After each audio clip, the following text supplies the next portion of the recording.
Alright, hey guys, I'm back to make a video.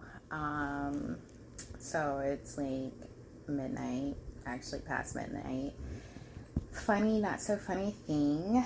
I actually had just made this video and my crazy behind exited out of the video while I'm recording on YouTube before it saved, and it just erased 30 minutes of content, but that's okay.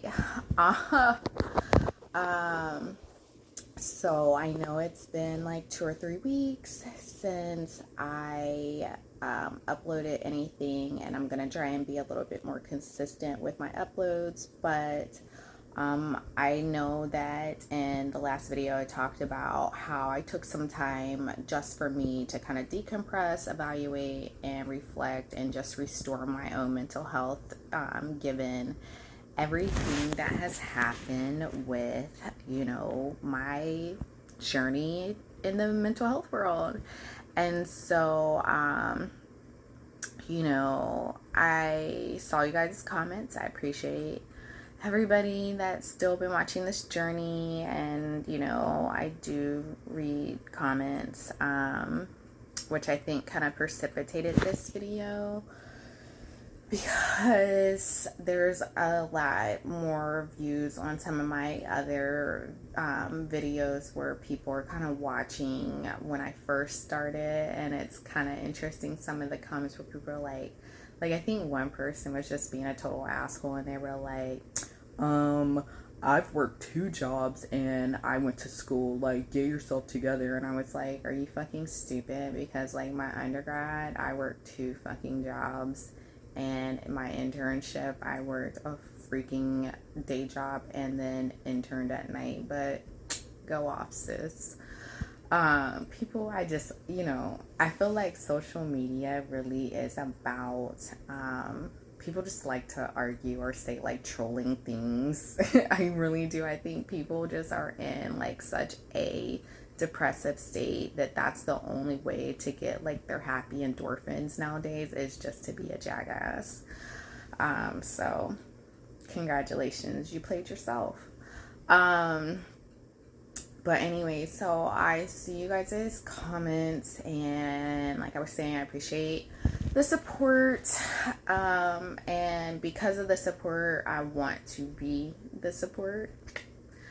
And so I know in my last video, I left off talking about my, my journey into the underworld of getting, sent to a SAC hearing for college. And I believe on the last video, the end, I was talking about being in my live discussion after I had just got into a verbal altercation with one of my professors over a African American organization group that I was creating for a college that's really just like bigoted, but that ain't nothing new. Even you have like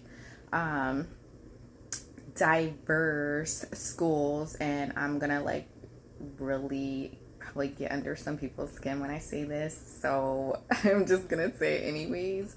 Like, as much as HBCUs are diverse, I need you guys to learn the history of those and how they were started and who started them. I know many of you guys think that it was started by Black people, but a lot of them were actually started by Jewish people. I'm not saying every single one, but some of the major ones were. And so the basis of institutional racism and systematic racism is so ingrained in the cultures of colleges. It doesn't even matter what profession you're trying to obtain, like what degree, you're going to find these microaggressions. That's unfortunately the nature of just existing as a person of color. And when I say a person of color, I'm talking about minority.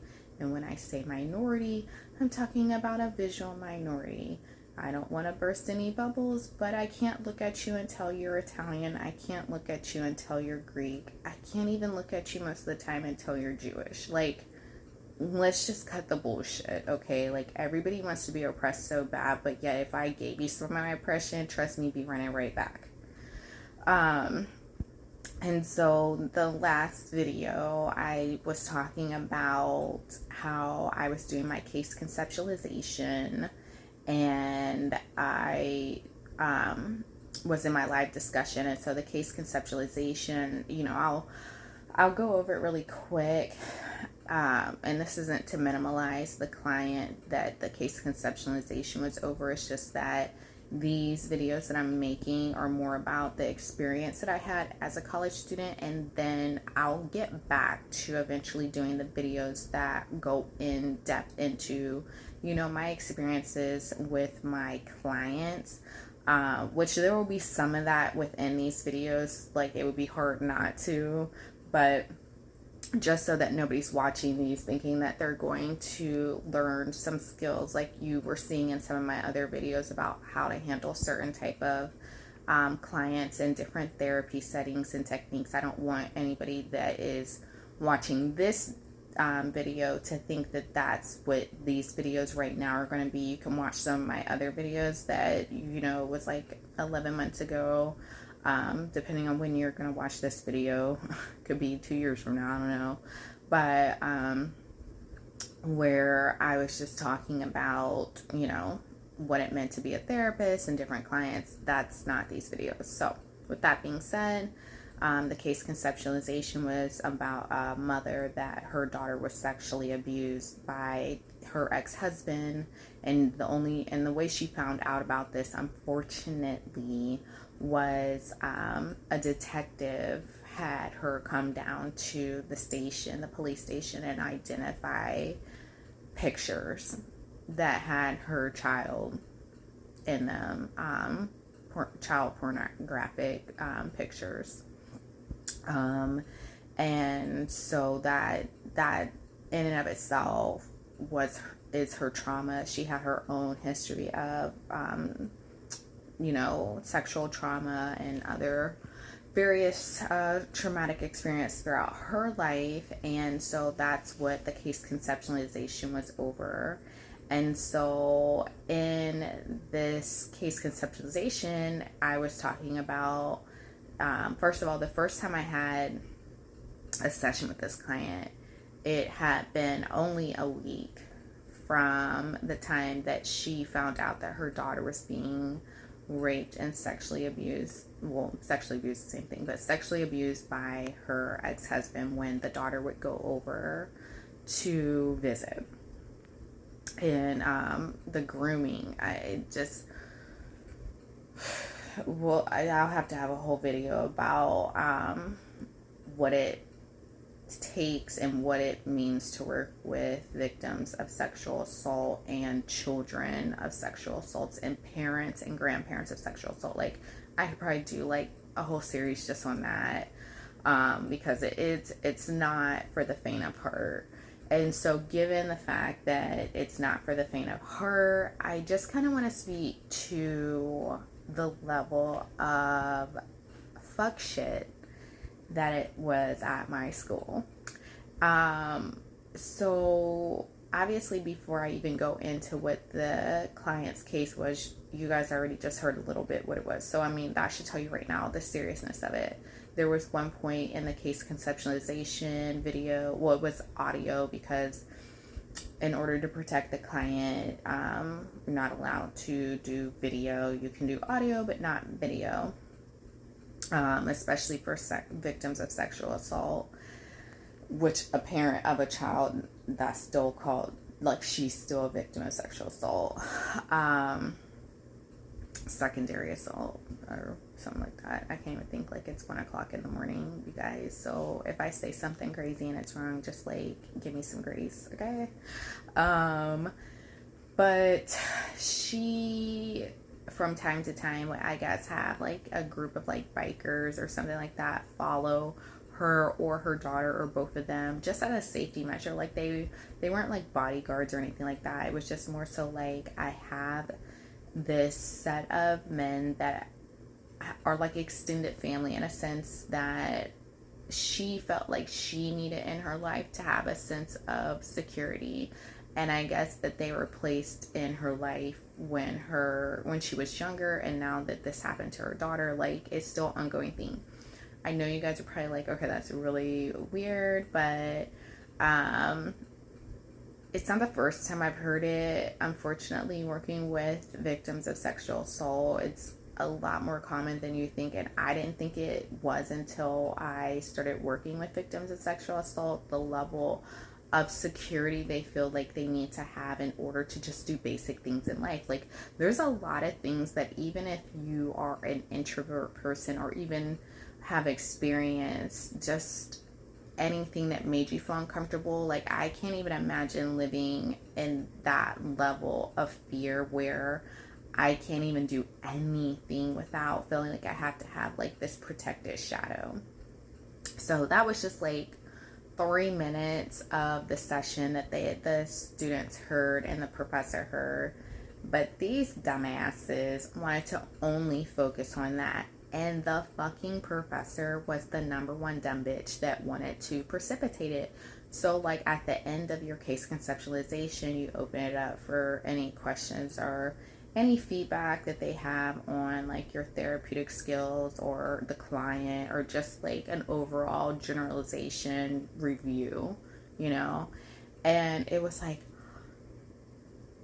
so she had somebody like following her and her daughter, like, oh my god, so did you get any information on like who are these people, where did they come from, like, do they know her, are they spies, are they like, you know, retired cops, undercover cops, CIA, like, oh my god, I need to know about these people. Now mind you, this recorded session that I let them listen to 20 minutes of my 40-minute session, because the client had a shorter session because she had another appointment that day. Typically I would see her for an hour once a week. And I'm sitting there like, I know these motherfuckers are not concentrated on her having somebody following her and her daughter as a safety measure. I really was like, how can you not focus on this woman is talking about the fear and anxiety that she has with her daughter leaving her eyesight to go see the family on her ex-husband's side for the first time since she found out this happened. Like, how can you not focus on that? How can you be so fucking dense that you're focused on, oh my god, so like, did she ever show you pictures of these people? Like, okay, so they were bikers, like, were they Harley bikes? Like, were they motocross bikes? Like, oh my god, like, this legit was the responses that I'm getting. And I'm an internship too. So I'm like, I'm confused. And so I interjected. I was like, so the focus is not anything to do with people that she finds that she needs just as a comfort to have her back when she's out, you know? It's not uncommon. Most of the people that were in my internship too really didn't do real therapy. I'm gonna be real. Some of, like, one girl was like an intake person, another girl was a discharge person, another girl worked at a kindercare. Like, there was only a few of us that I would say really had like real clients and caseloads. Like, I had real caseloads where I had to turn in my notes every 48 hours. And I mean, I would have back-to-back clients, you know, so to have people minimalize something so hellacious as a little 10-year-old being raped by her father, to, oh my god, so like the mom felt like she wasn't safe and that she had to have people like follow them. Like, did they follow them to the store? Like, were they around corners? The fuck? Like, that's not even the whole fucking, like, that's nothing to do really with anything. Like, I'm sure that if you felt like you didn't know who you could trust in the world, I'm sure you would pick something to make you feel safe too. It might not be that, it might be something else, but That was 3 minutes, if that, of a 40-minute but 20 minutes of them listening of a session. And I was just like, I can't even believe this is happening. So the professor like caught the attitude with me, because I was like, that's not the focus. Like, I don't know why people are focusing on that, but like, this is a woman that is traumatized that her child's pictures were sent nationwide to all of these predators, and the only way she found out is from a detective getting it across his phone.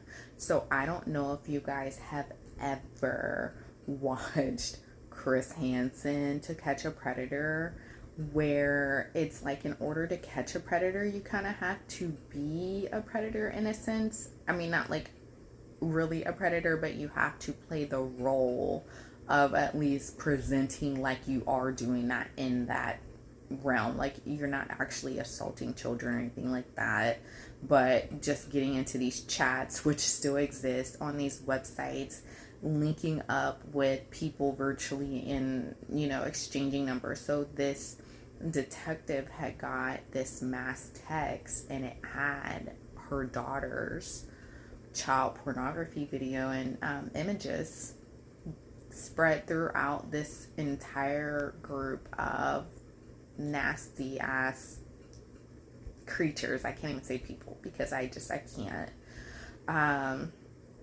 That she went down to the police station, and she had to identify that that was her child, you know. I can't even imagine, but these people wanted to focus on, oh my God, do they follow her when she goes everywhere, or just to like the neighborhood stuff? Like, the fuck out of here, yo.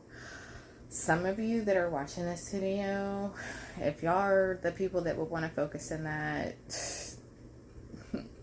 y'all gonna have to really check yourselves on why you want to enter into any field that deals with human interaction, because that's just ridiculous to me. But so like at the end of the live discussion, because I was in internship too, and it was in November, and I knew that I was in Florida and I needed the 1,000 hours according to what I've always been told, what my advisor had told me, what the past clinical director had told me, what even this professor in this class had told me, because her ass lives in Orlando, Florida. Why would I not think I need 1,000 hours, right? So the professor was like, oh no, you don't really need it, because AMA found this on a blog that you don't need to have the 1,000 hours. So you mean to tell me that you found on a blog that I don't need 1,000 hours? Oh yeah, just reach out to your advisor. Who's your advisor? And I was like, so y'all gonna realize that I name people that I can't fucking stand different names. So this bitch is named Confedero, because hey, you know, if it fits, it sticks, right? You're not gonna sit here and basically tell me that you're an advocate and that you live in the South, like Louisiana or something, I don't even know, and talking about the freaking neighbor, like I was saying, like the neighbor that has a biracial son, and she calls him the N-word. She's white, her neighbor's white also, and the son is mixed, black and white, and the neighbor calls her own child the N-word. And instead of correcting this bitch by punching her fucking face, you want to tell me, like, what you think I'm going to get on a plane, a train, an automobile, and go to Louisiana and do it? Like, some of y'all need to watch these people that claim that they're allies, because really what they're trying to do is be what they are. Karens that like to rattle, tattle, and play victim and go hide. Like, we don't need that in our community. Like, we have our own that do that. You know what I'm saying? So she gets called Confedero because her behavior is very much the pretense of I'm an ally, but really she's not, because she doesn't do anything to properly advocate for anybody other than herself. Like, she'll sit back and be like, ooh, that's horrible. Like, I just couldn't imagine. I'm so sorry. I'll pray for you. That's not called being an ally, yo. That's not an advocate. That's not an ally. That's somebody that you want to tell, mind your motherfucking business, because you're not doing anything. So, ally would have punched that bitch in her face.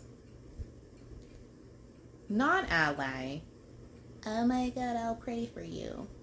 We don't need your prayers. We need your actions. So, the professor was like, well, email her and then you guys can talk about whether you need the hours or not. But I read the blog. That's her, the professor. I read the blog and I reached out to somebody from the board that said that you didn't need 1,000 hours either. And I was like, what? And she's like, yeah, and you don't need to, and you need to take your comps before the end of the semester, which would have been like at the end of that month, which I thought I had, like I was saying in my other video, until like before July, which would have been the time that I would walk. Like it's June right now, so like technically it would have been like before next month. And so I was like, what?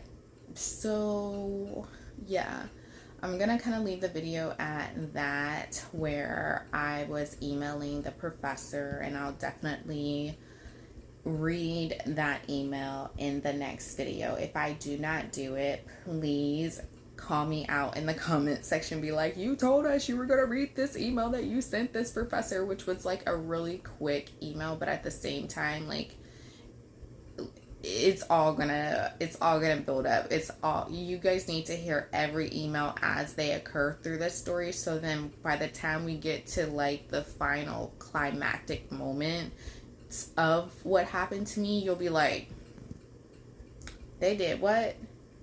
They said what? Excuses? Because I really want you guys to understand, especially if you are not a person of color and you're just so confused on what this Black Lives Matter is and why Black people always got to play that race card. Like, yo, y'all be holding the deck. We just be drawing the Joker all the time, okay? Don't play. So, and this definitely, I'm definitely not the Black person that's gonna teach everybody that's not Black how to treat us like humans. Some of y'all Black people want to take that on and be like, let me help you understand how to treat me how you treat everybody else, which that's a whole nother topic, yo. I'm not about exhausting my efforts for the non-elevation of my people. But I will definitely read that email. I'll read the other emails as I go through, you know, the stories, but I definitely wanted to at least get this video out. Yeah, it's definitely raw because I'm sitting in my bed like I usually do. Well, sometimes I'm not, but it's late at night. A girl's curls is just all out of place, and yeah, she in bed right now. So I just wanted to tell you guys that I didn't forget about you. I am reading your stuff. I want to be that kind of little birdie that's sitting on your like shoulder when you're having self-doubt and feeling like it's a you situation, when it's really not you. It's the system that you're in that's creating these emotions that you're having. So if you're having emotions and self-doubt and you feel like people are being passive or just full on aggressive towards you, please don't second guess yourself and like discount it as like just being overly emotional. Like, really listen to that inner gut. Like, if you feel like you're being taken advantage of, if you feel like you're being set up, please make sure that you follow that gut feeling that we all have, and don't be scared to act on it. And also, it's okay to take time to sit back and allow yourself to have those gut feelings. I think for me, I typically have really great insight, except for when I am beyond exhausted. And you have to understand, like, while I was doing my interning, I was working during the day, and then I was interning at night as a trauma therapist. And I need to specify trauma because even some of the professors at that fuck shit school were like, I only do trauma once a week because it's too emotionally draining. I was doing it 5 days a week. I was spent. Okay.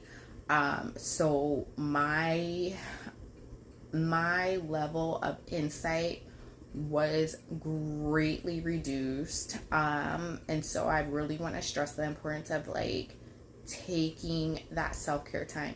Not the little like the school's like, what are you gonna do for self-care? No, like take the time. And I mean, if that means you need to take a day off from your interning or from work and you just need to lay in your bed with like your pillows and your covers over top of your head and just have a little hole for air because you just need that time to decompress and get yourself a weighted blanket or something, do it, because it's so much more important to have your own mental health. Like, how can you take care of other people's mental health if you're not taking care of your own? And so I just kind of wanted to end the video with that. Like, self-care is so important, and not the way they try and teach it in school, because it's just so disingenuous when they say it in school. It really, really is, because the amount of work you have to do. I'm like, if you really gave a damn about our fucking self-care, the level of work that you would give us would not be this ridiculous. It just wouldn't. So, yeah, I know my emotions are everywhere. I don't care. But I'll definitely follow up, because as you guys can tell, my video light is like dying, but I don't care, with another video, and it won't be weeks and weeks. It definitely won't be months. But you know, like I said in the last video, these videos, yeah, they're raw and like they're not all cute like you see some YouTube videos. I mean, like, I'm sure I'll get to that point where I'll be a little bit more gloss like I used to be, but right now I just feel like it's more important for me to give you guys the emotions as I have the emotions, so that in that way you're getting like the true look of what it is to be systematically oppressed and what it's like to be systematically oppressed in the education system. So I hope you guys like this video. I hope it gave you some insight as to like just really understanding that you could be focused on one thing, meanwhile over here a whole bunch of shit's going on that you don't even realize. And I know this video didn't go into too much, but just to kind of let you guys know, like, when you have a lot on your plate, it's really hard to be focused on each category in your life. And so I definitely felt like, when I felt like I was being disrespected by the first professor that I got into it over the phone about creating the Black organization, and then the second professor about not giving me the updated information about being licensed, I felt like at that point I really should have stopped and made a formal complaint. So please do not fear making formal complaints. I know a lot of people in the university culture, like, it's kind of like making a complaint against a cop, like, ooh, child, you gonna do that? So who you gonna call if you need them? Like, you have to do what's going to protect yourself. And at the end of the day, even if they don't do something, at least the documentation is on the books that if something comes against you, that it would be considered more so a retaliatory like situation, you know, where you'll have proof that it's not just in your mind. And I know it's really hard, because a lot of times when things happen to us as people of color, we're like, how can I even prove this? Like, the people that we have to prove it to are the people that look just like the people that are doing it to us, you know? And so I know this video is everywhere. I know. I don't care. It's after 1 o'clock in the morning. I told y'all in the beginning. And there's so many videos I have to do to explain this to you guys. The next video will go into the email, and then it'll go into what happened the next day when I went into my internship site and spoke to my site supervisor about basically telling them that I would not be able to stay until May, which is how the contract we'll get to that verbiage, was written that I would be there for a year. So with me not needing 1,000 hours, I wouldn't be there for a year. Basically, I would be done in a few weeks. So imagine dropping that bomb to somebody and you have a whole caseload of trauma clients that you haven't even started the termination process with, because I was still getting new clients. So yeah, that was not fun. But yeah, so that will be kind of like what the next video is kind of like what unraveled after hearing I didn't need the 1,000 hours, and what that looked like, and how that just started the snowball effect, continuation, of basically people getting in their feelings, but I'm in the middle, that I'm the one that's really being compromised. So anyways, I hope you guys like the video. Please like, comment, subscribe, share the video. Tell me what you guys think. Yeah, I will make another video shortly. Bye, guys.